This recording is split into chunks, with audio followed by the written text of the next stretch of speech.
Awakening mission में आपका स्वागत है।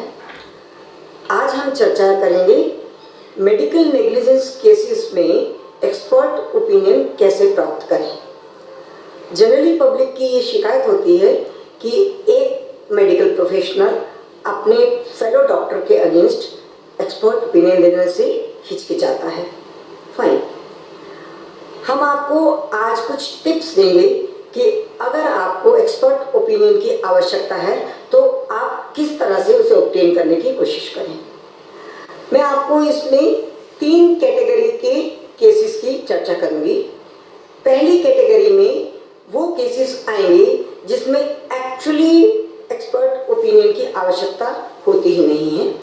ये वो केसेस हैं जिसमें आपने ऑपरेशन के दौरान ये पाया कोई बाहर की चीज़, कोई इंस्ट्रूमेंट, सर्जिकल इंस्ट्रूमेंट या कोई रुई का फाया, कैंची आदि इस तरह की कोई चीज़ अगर शरीर में छूट जाती है और डॉक्टर गलती से स्टिच कर देते हैं ऑपरेशन के बाद, और बाद में वो चीज़ आपको परेशान करती है, एक्सरे होते हैं और उसमें ये पाया जाता है कि कोई बाहर की चीज़ है जो आपको परेशान कर रही है, उसके बाद फिर आपको डॉक्टर के पास ले जाया जाए या ऑपरेशन करके उस चीज़ को निकाला जाए।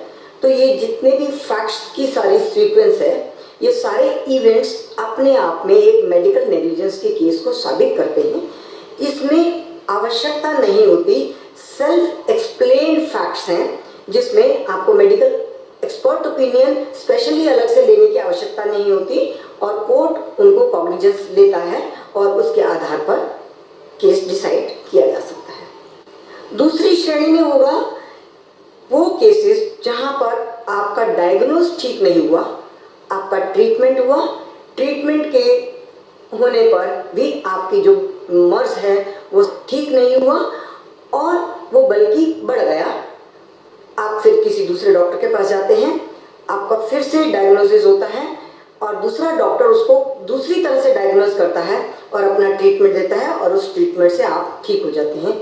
ये इवेंट्स भी एक तरह से ये साबित करते हैं कि आपका रॉन्ग डायग्नोसिस था, किंतु जब आपका रॉन्ग डायग्नोसिस था तो जो ट्रीटिंग डॉक्टर है जिसने आपकी इस बीमारी को ठीक किया, वो पूरी एक स्टेटमेंट दे सकता है कि पहले ये मरीज मेरे पास कैसे आया, उसकी क्या स्थिति थी, क्या डायग्नोज हुआ, क्या मेडिसिन दी गई, क्या प्रिस्क्रिप्शन थी और मेरे पास आने के बाद कितना रोग बिगड़ गया था और क्या डायग्नोसिस उस डॉक्टर ने किया और उस डॉक्टर के डायग्नोसिस से उसने क्या इलाज किया और उस इलाज से कैसे मरीज ठीक हुआ।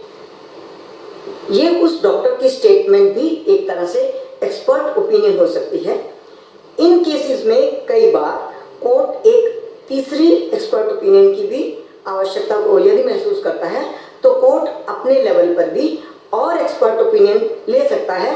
दोनों डॉक्टर्स के ट्रीटमेंट को कंपेयर करके उनकी कंपैरेटिव एक स्टेटमेंट मिल सकती है, वो कोर्ट अपने आप से कर सकता है। यहाँ भी आपको बहुत अधिक कोशिश करने की आवश्यकता नहीं है। एक्सपर्ट ओपिनियन की आवश्यकता तब पड़ती है जब आप समझ ही नहीं पाते कि एक्चुअली आपके साथ हुआ क्या है।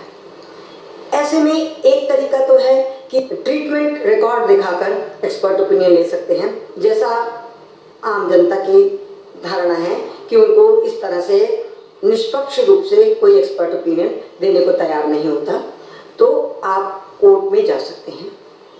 कई बार आपके पास पूरे डॉक्यूमेंट्स नहीं होते, आपके पास डिस्चार्ज समरी होती है और आपके पास ट्रीटमेंट रिकॉर्ड नहीं होता जो हॉस्पिटल या डॉक्टर के पास होता है।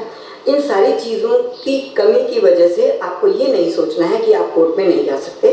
आप कोर्ट में जा सकते हैं और जितने भी डॉक्यूमेंट्स डेफिशिएंट हैं, कोर्ट नोटिस देकर डॉक्टर को, इंस्टीट्यूट को, हॉस्पिटल को कॉल करके नोटिस देके उनसे सारी चीज़ें मंगवा सकता है। इसी तरह से आपकी एक्सपर्ट ओपिनियन के बाद भी है। स्वयं कोर्ट भी किसी भी गवर्नमेंट हॉस्पिटल में जैसा भी कोर्ट ठीक समझे, मेडिकल काउंसिल से भी ले सकते हैं, स्पेशलाइज्ड से भी ले सकते हैं, कोर्ट भी आपके सारे डॉक्यूमेंट्स, आपका पूरा रिकॉर्ड भेजकर एक्सपर्ट ओपिनियन मंगवा सकता है। यहाँ पर आपको एक बात कहनी है कि यदि इस स्थिति में आप आपका वकील थोड़ी सी मेहनत कर ले तो आपको एक्सपर्ट ओपिनियन जल्दी और एक एक्यूरेट रिपोर्ट मिल सकती है। क्योंकि हम आपको ये बताना चाहते हैं कि कोर्ट में क्या होता है। कोर्ट में जब एक्सपर्ट ओपिनियन के लिए भेजा जाता है तो कई बार रीडर आपके पूरे के पूरे डॉक्यूमेंट्स, आपकी कंप्लेंट, रिटर्न स्टेटमेंट और जो भी डॉक्यूमेंट होते हैं सारे के सारे हॉस्पिटल में भेज देते हैं। और हॉस्पिटल्स में एक कमेटी फॉर्म होती है, जो पर्टिकुलर डिजीज है उस पर्टिकुलर एरिया के डॉक्टर्स, उस डिपार्टमेंट के सारे डॉक्टर्स की एक टीम तैयार होती है और वो कमेटी बनकर उसकी जांच पड़ताल करते हैं और तब किसी निष्कर्ष पर पहुंचते हैं। तो जब ये आपके दस्तावेज सारे उस कमेटी के पास पहुंचते हैं तो कमेटी, बहुत बार ऐसा होता है कि उनके पास उतना समय नहीं होता कि आपकी कंप्लेंट देखें, फिर रिटर्न स्टेटमेंट देखें, फिर उसमें से निकालें कि आप क्या चाहते हो। यदि इस लेवल पर आपका एडवोकेट पर्टिकुलर क्वेश्चंस बना दे कि ये आपकी डिजीज थी, ये डायग्नोसिस था, ये एक्सरे थे और ये ट्रीटमेंट हुआ, ये दस्तावेज ज़्यादा लगा दिए जाए और पूछा जाए कि एक्चुअली इसका इलाज क्या होना चाहिए था, ये क्वेश्चन अगर जाता है टीम के पास तो टीम को ये नहीं पता होता कि आपका इलाज क्या हुआ। ये डिपेंड करता है कि आप अपने केस को कैसे प्लीड करते हैं और अपने रिकॉर्ड को कैसे कमेटी के पास प्रस्तुत करते हैं। यदि आपने इतना हिस्सा दे दिया और कमेटी ये डिसाइड करते कि इसका इलाज क्या क्या होना चाहिए, 1 2 3 4 कितने तरह के इलाज हो सकते हैं, किस तरह के मैंने एस्टैब्लिश्ड नॉर्म्स होते हैं कि इनमें से कौन सा इलाज कोई चुन सकता है, वो 3 4 बता सकते हैं और आपका जो इलाज हुआ है वो उन 4 में से हुआ या नहीं हुआ तो बात अपने आप में स्पष्ट हो जाएगी। तो फ्रेंड्स, अगर आपको हमारी ये डिस्कशन यूजफुल लगी हो तो हमारे इस चैनल को सब्सक्राइब कर लीजिए, हमारे वीडियो को अधिक से अधिक शेयर करिए और पसंद हो तो लाइक करिए। हम फिर जुड़े रहेंगे आपके साथ एक नए विषय के साथ। धन्यवाद।